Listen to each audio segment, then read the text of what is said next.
భాగ్యం వాణి గారు నమస్తే అండి. చెప్పండి. ఇప్పుడు ఒక లేడీ ప్రెగ్నెంట్ అవ్వాలనుకుంటుంది, ఇంకో లేడీ ప్రెగ్నెంట్ ఆల్రెడీ అయింది. వారిద్దరికి మీరిచ్చే సలహా ఏమిటి? అందరికీ నమస్కారం. నాకు తెలుగు తరగతిలో అవకాశం ఇచ్చినందుకు సిఎంఎస్ఎఫ్ వారికి చాలా ధన్యవాదాలు.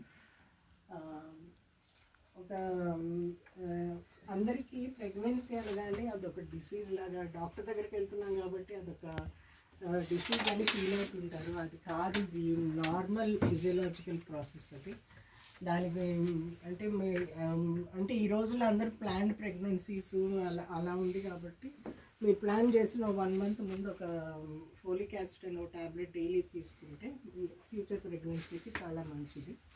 ప్రెగ్నెంట్ అయిన తర్వాత డాక్టర్ విజిట్స్ ఎవ్రీ 3 daysకి డాక్టర్ దగ్గరికి వెళ్ళాల్సిన అవసరం లేదు. ఒక 8 weeksలో ఒక ప్రెగ్నెన్సీ హార్ట్ బీట్ బేబీది బాగుందో లేదో చూసే సోనోగ్రఫీ ఒకటి చేయాల్సి ఉంటుంది. తర్వాత 3 monthsకి ఒక ఎన్టీ స్కాన్ అని, అది బేబీలో అబ్నార్మాలిటీ ఎర్లీగా డయాగ్నోస్ చేయడం కోసం అదొక స్కానింగ్ చేయాల్సి ఉంటుంది. తర్వాత 5 monthsలో అనామలీస్ ఏమన్నా డెవలప్ అయ్యి ఐ చూడటానికి, అంతకుమించి ఎక్కువ స్కానింగ్ చేయాల్సిన అవసరం లేదు. Unless until there is some complication ఉంటే తప్ప వేరే స్కానింగ్కి ట్విన్స్ కానీ బీపీ కానీ షుగర్ కానీ ఇలాంటివి ఉంటేనే ఆ తర్వాత స్కానింగ్లు అవసరం. అదర్వైజ్ ఈ 3 స్కానింగ్లు మాత్రం చాలా చాలా ముఖ్యం అన్నమాట. డేటింగ్ స్కాన్ అంటారు 8 weeksలో, అది చెయ్యాలి. 8 weeks ఒకటి, 3వ నెలలో ఎన్టీ స్కానింగ్ ఒకటి, 18 to 20 weeksలో ఒక ఎనామలీ స్కాన్ ఒకటి చేయాలి. ఇవి చేయటం వల్ల మనకి బేబీలో ఏమైనా అబ్నార్మాలిటీస్ ఏమైనా ఉంటే తెలుస్తాయి. అవి చాలా భయంకరమైన అబ్నార్మాలిటీ 5 months దానిలో చేసినప్పుడు ఒక 11 అబ్నార్మాలిటీస్ డయాగ్నోస్ చేయడానికి వీలుంది. సో మీరు అది ముందే డయాగ్నోస్ చేసి అబ్నార్మల్ బేబీని ఈ లోపలికి తీసుకొచ్చేయడానికి మీరు మనకి అవకాశం ఉంది కాబట్టి అది చేయించుకొని తర్వాత ఇక ఏ అనామలీ లేని వాళ్ళు ఇంకా నార్మల్గా రెస్ట్ తీసుకోవాలి. ముఖ్యంగా మనం చేసే పెద్ద తప్పు ఏంటంటే ప్రెగ్నెంట్ వాళ్ళంటే రెస్ట్ తీసుకోవాలి. అది తప్పండి. మంచిగా నార్మల్గా పని చేసుకుంటూ ముఖ్యంగా వాకింగ్ అది చేసుకుంటూ ఉంటే వేరే కాంప్లికేషన్స్ ఏమీ రావు. అనవసరంగా వెయిట్ గెయిన్ చేసేసి చివరికి షుగరు, బ్లడ్ ప్రెషర్స్ ఇవన్నీ బేబీ అబ్నార్మల్ బేబీ సైజెస్ రావటం, తనకి మదర్ కూడా వెయిట్ పుట్ ఆన్ అవటం, ఇవన్నీ ప్రాబ్లమ్స్ ఉంటాయి. సో అవన్నీ లేకుండా నార్మల్ ఒక ఫిజియోలాజికల్ ప్రాసెస్గా భావించి మీ పనులు మీరే చేసుకుంటూ అన్ని నార్మల్గా తింటే ఎక్కువ తినాలి, అతిగా తినాల్సిన అవసరం లేదు. సో మంచి న్యూట్రిషనస్ డైట్ తీసుకుని మామూలుగా మీ లైఫ్ని కొనసాగిస్తే సరిపోతుంది. ఇక డెలివరీ వరకు కొందరైతే డెలివరీ రోజు వరకు పనిచేసే వాళ్ళు ఉంటారు. ఎవ్వరికి ఏం కాదు, పని చేయగలిగే శక్తి ఉన్నప్పుడు చక్కగా చేసుకోవాలి, ఏదైనా ప్రాబ్లం లేనంతవరకు. తర్వాత ఒకసారి డెలివరీ నొప్పులతో హాస్పిటల్కి వెళ్ళిన తర్వాత అదంతా డాక్టర్ గారు బాధ్యత, డాక్టర్ మిడ్ వైఫ్ బాధ్యత. అక్కడ మీరు చేసేది ఏం లేదు.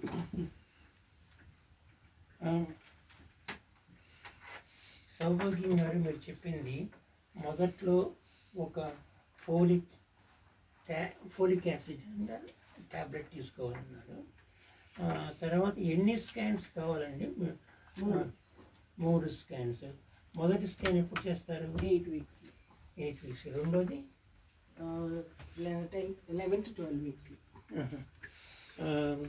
ఇది నేను విన్నాను. సామాన్యంగా ప్రెగ్నెంట్ మనము యాక్టివ్గా ఉండటం వల్ల ఈజీ డెలివరీ అవుతుందని.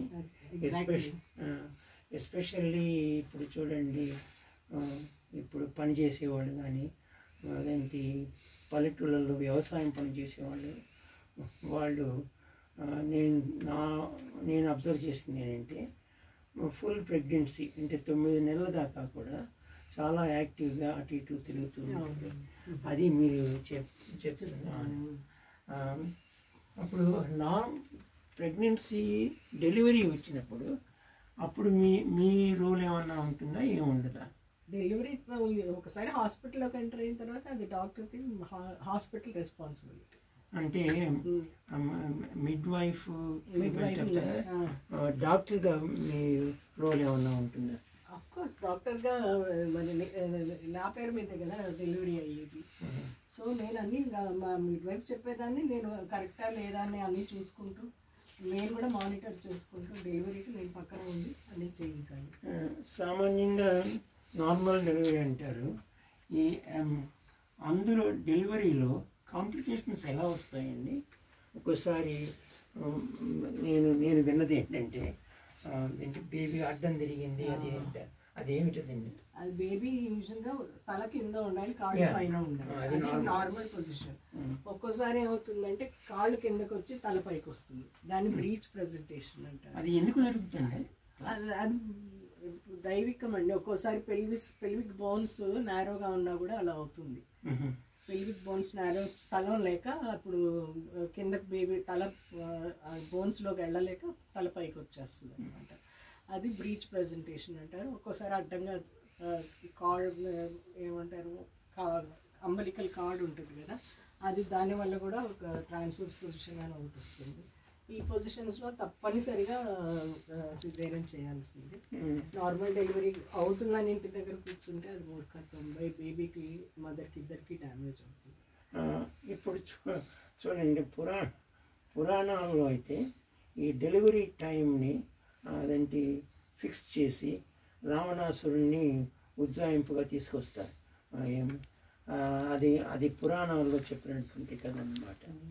ఈ రోజుల్లో అందరూ అనుకునేది ఏంటంటే ఈ మోడర్న్ టైమ్స్లో బిడ్డ ఫలానప్పుడు పుట్టాలి అని చెప్పి ముందుగానే మా నార్మల్ డెలివరీ కాకుండా సిజేరియన్కి వెళ్ళిపోతున్నారు. అదేంటి ఇంకా చాదస్తంగా ఉన్న వాళ్ళైతే పురోహితుడిని పిలిచి అలానే ముహూర్తం పెట్టండి, అప్పుడు ఇలా నేను విన్నాను, చదివిందంటే ఇప్పుడు నాకు 3 పిల్లలు ఉన్నారు. ఎవరికి అందరూ నార్మల్ డెలివరీ అంటే ఆరోగ్యకరంగానే ఉన్నారు, ఎటువంటి ఇబ్బందులు ఏం పడలేదు. కానీ ఈ రోజుల్లో మనం వింటూ ఉన్నాం అన్నమాట. మోడర్న్ లివింగ్లో ఏం చేస్తున్నారంటే ఆశ్చర్యపోయాను అన్నమాట. పురోహితుడిని కన్సల్ట్ చేసి ముహూర్తం పెట్టి డాక్టర్ తీసుకెళ్ళి బలాని టైంకి మీరు సిజేరియన్ చేయండి అంటున్నారు. మీరు అట్లాంటి సిచ్యువేషన్ ఎక్కువ ఎదుర్కొన్నారా? డేస్ ఇప్పుడు అడుగుతారు, తారీఖు అడిగితే మారుస్తాను కానీ ముహూర్తాలకి నేను ఒప్పుకోలేదు. పేషెంట్ కేర్ ముఖ్యం అండి. పేషెంట్కి ఫుల్ టర్మ్ అయిందా లేదా, మెచ్యూర్ అయిందా లేదా బేబీ చూసి 1-2 రోజులు ఇప్పుడు డెలివరీ డేట్ ఒకటి ఇస్తాం, ఉజ్జాయింపుగా ఒక తారీఖు ఇస్తాం.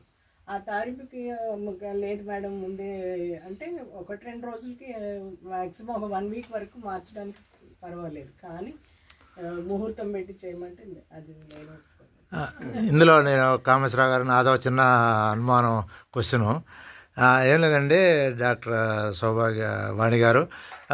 ఒకటి అంటే సిజేరియన్ అనేది ఆయన అడిగినట్టు ఒకటి ముహూర్తం రావణాసుల్లాగా ముహూర్తాన్ని నిర్ణయించి సిజేరియన్ అడగటం ఒకటేను. రెండోది ఒకటి నేను విన్నది ఏంటంటే ప్రాబ్లము ఒక్కోసారి డెలివరీ అనేది లేట్ అయిపోయి బేబీ హెవీ అయ్యి it is not that normal delivery will become a difficult task. So heavy బేబీలకి నార్మల్ డెలివరీ అనేది అంత ఈజీ కాదు, ఎందుకంటే that experience also. So automatically when the baby becomes heavy, so whatever the reason are delayed, it has to go through cesarean. Yes. So there is no way it can be normal delivery. So we can't blame all women for cesareans. Yeah. So there are essential conditions where doctor takes a decision that she has to go through the cesarean. Scanning lo baby weight telustundi plus mother యొక్క pelvis measurements doctor తీసుకుంటారు. తర్వాత ఒకవేళ అడ్డం తిరిగినా ఇట్లాంటి problems, baby హెవీగా delay అయినా ఇట్లాంటి వాటిలో some percentage of people definitely has to go through cesarean. It's not that they want a particular date and time. It is unfortunate that they can't do delivery normally. It is difficult for them normal delivery. So in which case doctor takes a decision and then goes through the cesarean process. This is my understanding. కరెక్టేనండి. ఒకటండి నేను విన్నది ఏంటంటే మా మా అమ్మ కూడా ఒకసారి సందర్భంలో వాళ్ళ అమ్మాయి గురించి మాట్లాడింది. ఇప్పుడు బేబీ డెవలప్ అయిన తర్వాత తల్లి ఆహారం తన కోసము బేబీ కోసం రెండు తింటూ ఉంటాయి అన్నమాట. ఒక్కోసారి బేబీ తల్లి తినే ఆహారాన్ని బట్టి ఎదుగుదల ఉంటుంది. అందుకని తల్లి తినే ఆహారానికి కొన్ని జాగ్రత్తలు ఏవో తీసుకోవాలి అంటూ ఉంటారు అని విన్నాను నేను. మా అమ్మ ఆవిడకి చాలామంది ఆడపిల్లలు, ఆవిడ తీసుకున్న జాగ్రత్త ఉంది. అది ప్రెగ్నెన్సీ అడ్వాన్స్ అవుతున్న కొద్దీ తల్లి తీసుకునే ఆహారంలో మీరు ఏమైనా జాగ్రత్తలు సజెస్ట్ చేస్తారా? అతిగా తినకూడదు, అతిగా తినకూడదు. అంటే నార్మల్గా తినాలి. బేబీ కోసం ఎక్స్ట్రాగా తినాల్సిన అవసరం లేదు. కానీ న్యూట్రిషియస్ డైట్ తీసుకోవాలి. ఎంతసేపు కూర్చొని రైస్ రైస్ రైస్ తింటే అందులో ఏం రాదు. మంచి nutritious diet, protein diet, iron diet, అన్ని వైటమిన్స్ మీకు బేబీకి మదర్కి అందితే అవన్నీ బేబీకి కూడా అందుతాయి. అంటే ప్రత్యేకమైనటువంటి ఫ్రూట్స్ కానీ అన్ని ఫ్రూట్స్ అంటే విటమిన్స్,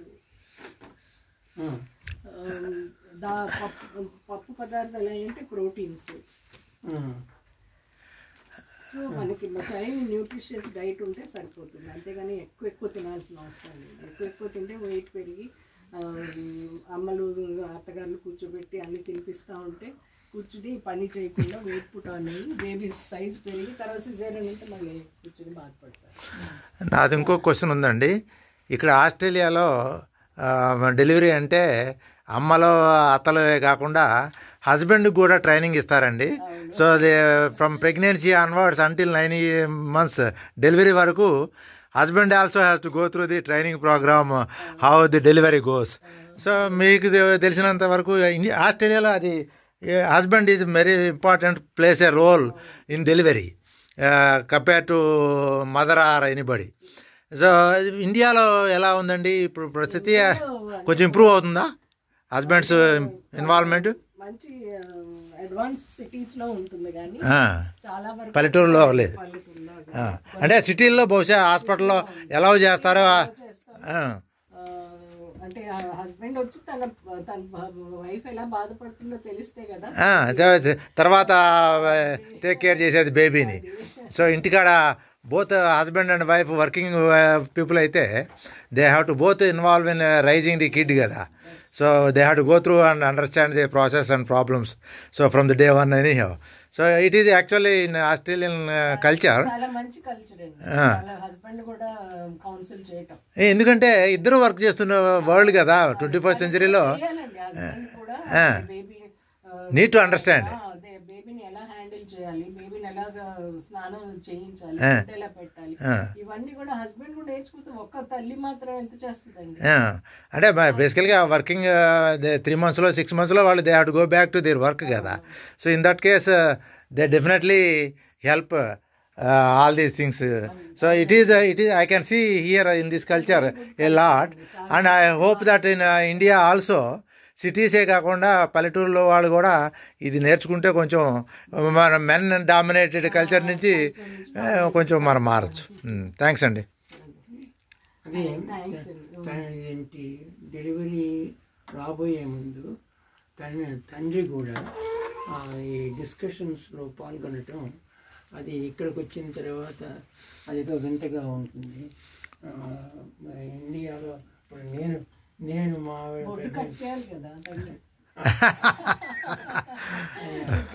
ఆ కల్చర్ నాకు చాలా నచ్చుతుంది. అది అంటే తండ్రికి ఒక హక్కు ఇచ్చినట్టుగా బాగుంటుంది నాకు. అదే ఇది అంటే ఇండియాలో ఇంతవరకు ఎక్కడ స్టార్ట్ అవ్వలేదు, కానీ ఇక్కడ మాత్రం ఫస్ట్ టైం విన్నప్పుడు ఐ ఫెల్ట్ వెరీ హ్యాపీ.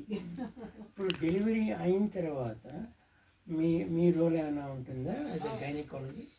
అయిన తర్వాత పేషెంట్ డిశ్చార్జ్ అయ్యే వరకు 6 రోజులు ఉంటుంది కదా. ఆ ఆ తర్వాత ఒక పోస్ట్ పార్టమ్ అని ఒక అంటే 45 days దాకా మదర్కి బ్లీడింగ్ అయ్యే ఛాన్సెస్ ఉంటాయి. అకుట్లీ ఇన్ఫెక్షన్ అవ్వటం, ఈ పాలు సరిగ్గా పడటం పడకపోవటం, ఇవన్నీ కూడా మా కేర్లోనే ఉంటుంది. ఆ తర్వాత రావాలి. చిన్న డౌట్ అండి నాకు ఈ టాపిక్ మీద. మదర్ బేసికల్గా వర్కింగ్ ఉమెన్గా ఎవరికే ఒకసారి పాలు ఇవ్వటం అనేది కొంచెం డిఫికల్ట్ అవుతుంది కొన్ని ఆఫీసుల్లోనూ. వాళ్ళకి మదర్ పాలు తీసి బాటిల్లో బట్టి వాళ్ళ పిల్లలకి ఇవ్వటం, ఇట్లాంటి difficulty not only in India, here also mothers go through after 6 months. Some kids they still drink milk up to 1 year or something, and then when they go back to the offices they have to squeeze the milk into a bottle and then feed the kids.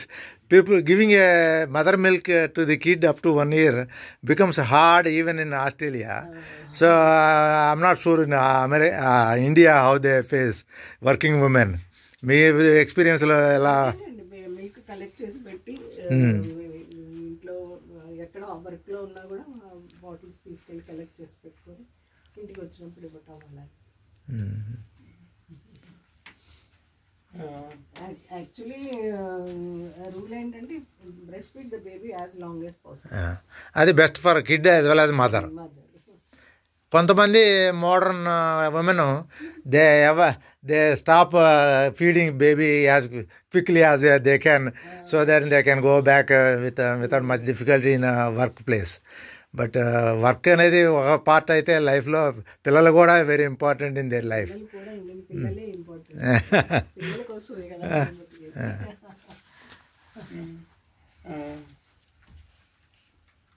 Soubhagyavani గారు, మీరు సమయం తీసుకొని మా స్టూడియోకి వచ్చి దీనికి అనేక విషయాలు చెప్పారు. అంటే నాకే కనువిప్పు. మీ వస్తున్నారన్న దాన్ని ఇవాళ చెప్పారు ఆయన బండి గారు. అందుకని మేమే దీనికి శ్రోతల్ని కాంటాక్ట్ చేయలేకపోయినాము. మీరు ఎన్నాళ్ళ దాకా ఉంటారండి?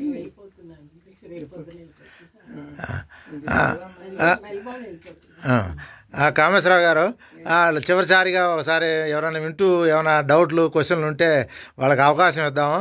మీరు ఏమన్నా డాక్టర్ గారిని క్వశ్చన్లు అడిగి తలుచుకుంటే ఇది చివరి ఛాన్సు. నా మొబైల్ నంబర్కి 0437-489-843 కాల్ చేస్తే డాక్టర్ గారు మీకు సమాధానం చెప్తారు. తప్పకుండా మీరు ఏ టైప్ ఆఫ్ క్వశ్చన్ అయినా మీరు డాక్టర్ గారిని అడగవచ్చు, ఆన్సర్ చేస్తారు. మీకు ఇది ఆ చివరి అవకాశం. ఇంకొక 5 నిమిషాల్లో మీరు చేస్తారని ఆశిస్తున్నాం. ఏమన్నా ఉంటే అంటే ముందుగా తెలుసుంటే మేము చెప్పుకునేవాళ్ళం. అంటే ప్రెగ్నెంట్గా అవుతున్న వాళ్ళు, ప్రెగ్నెంట్ అయిన వాళ్ళని కొంతమందిని తీసుకొచ్చేవాళ్ళం.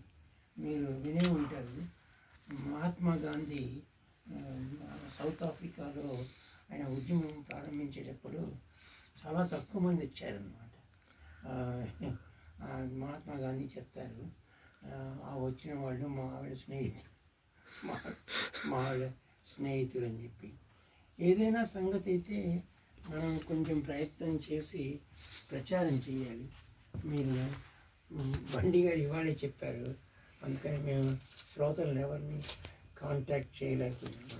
ఇకనేమో ఏదో ఆలోచన ఏమి ప్లాన్లు ప్రిపేర్ కాకుండా మీతో అది కాదు కామేశ్వరరావు గారు, గురువుగారు, రేడియో అంటేనే రేడియో జాకీ అంటేనే రేడియో మైక్ ఇచ్చితే మనం అడిగిన క్వశ్చన్లకి ఆన్సర్లు చెప్పారు. డాక్టర్ వాణి గారిని మనం అభినందించాలి. ఇవాళ మనకు టైం ఇచ్చి మీరు అడిగిన క్వశ్చన్లన్నిటికీ ఆన్సర్ చేసి మన శ్రోతలందరికీ మంచిగా ఈ కార్యక్రమం మీరు రికార్డ్ చేస్తారండి మన రేడియో స్టేషన్ వాళ్ళు. సో ఇవాళ వినలేకపోయినా తర్వాత అయినా మన రేడియో తెలుగువారు ఎక్కడున్నా ఆస్ట్రేలియాలో కానీ వరల్డ్లో కానీ వినొచ్చు. సో మీరేమీ బాధపడవద్దు, రేడియో ప్రోగ్రామ్ రికార్డ్ అయి ఉంటుంది. People can listen to this radio programme. Radio అనేది పవర్ఫుల్ మీడియం అండి. ఈ రోజుల్లో యూట్యూబ్ ఇతర విధానాలు ఉండడం వల్ల వాటి కోసం వెళుతూ ఉన్నారు. ఇదివరకట్లాగా నా చిన్నప్పుడు నేను పెరుగుతున్నప్పుడు కూడా ఆ రేడియో కార్యక్రమం తప్పకుండా వినేవాడు సాయంత్రం పూట. అది ఇప్పుడు కూడా నేను విన్నది ఏంటంటే ఇండియాలో పల్లెటూళ్ళలో వాళ్ళు ఇన్ఫర్మేషన్ తీసుకోవడానికి ఏదైనా అవసరానికి వాడుతున్నారండి. పట్టణాల్లో వాళ్ళకి రేడియో అవసరం లేదు, కానీ పల్లెటూళ్ళలో ఉన్న వాళ్ళకి రిమోట్ ఏరియా, ఇక్కడ కూడా రిమోట్ ఏరియాస్లో చాలామంది ఉన్నారు ఆస్ట్రేలియా వాళ్ళు, ఇండియాలో కూడా ఉన్నారు. మనం దాన్ని పూర్తిగా ఎక్స్ప్లాయిట్ చేయటం లేదండి. ఏదైనా సరే ఏదైనా కార్యక్రమం తీసుకున్నామంటే కొంత ప్రోత్సాహం ఉండాలి. వాళ్ళంతట వాళ్ళు రావటం అది వేరే విషయం. మీరు సమయం తీసుకొని వచ్చి మాతో మాట్లాడినందుకు చాలా ధన్యవాదాలండి. భవిష్యత్తులో ఏనాడైనా ఎప్పుడైనా మీరు ఆస్ట్రేలియా వచ్చేటైతే అంటే మీరు కొత్త ఫ్రెండ్షిప్ ఒకటి డెవలప్ చేశాం కాబట్టి నీ కామేశ్వర ఎక్కడున్నాడు, లేకపోతే బండి నరసింహ ఎక్కడున్నారని తర్వాత ఇంకొకళ్ళకి థ్యాంక్స్ చెప్పాలండి. నా సీనియర్ బాబురావు గారు, చందా బాబురావు గారు, వాళ్ళ ఆవిడ విజయలక్ష్మి గారు, ఈమె డాక్టర్ సౌభాగ్యవాణి గారు, ఆయన వైఫ్ విజయలక్ష్మి గారి క్లాస్మేట్ అండి. సో ఆయన నాకు 1 year సీనియరు. ఆయన మెసేజ్ పెట్టారు ఇవాళ మార్నింగే చూశాను. అందుకనే వాణి గారి సౌభాగ్యవాణి గారిని ఇవాళ కొంచెం గట్టిగా అడిగి రిక్వెస్ట్ చేసి తీసుకురా. So I want to thank Baburao గారికి, విజయలక్ష్మి గారికి నాకు ఈ అవకాశం ఇచ్చి డాక్టర్ సౌభాగ్యవాణి గారి చేత మాకు ఈ కార్యక్రమం ఈ తెలుగు రేడియోలో సూచనలు మరియు కామేశ్వర గారి క్వశ్చన్లకి ఆన్సర్లు తెలుసుకున్నందుకు చాలా ధన్యవాదాలండి అందరికీ. సరే ఉంటానండి కామేశ్వర గారు, మీరు కంటిన్యూ చేయండి. You are listening to CMS Radio 91.